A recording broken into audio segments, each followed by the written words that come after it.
Čia norėčiau atkreipti dėmesį į tai, kad ar tai mūsų nemokė, ar kaip čia taip gavosi, kad jo ir nemokė, ir neleido iškart išreikšti to, ką jaučiu. Pasakyti tai, ką jaučiu. Mums neleido to.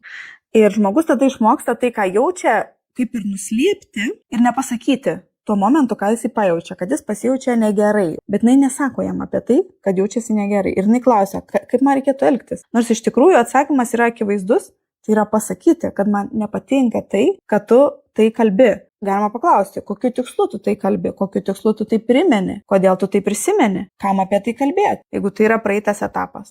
Ar tai gal jam yra depresija, gal jis yra nelaimingas, gal, pavyzdžiui, tai depresija būna ir genetiškai paveldima, tas toksai, gal netiesiogiai tai paveldima, bet toksai kaip ir tikimybė sirgti depresija yra paveldima. Gal jam yra negerai, kad jis taip kalba, kokiu tikslu jis apie tai kalba.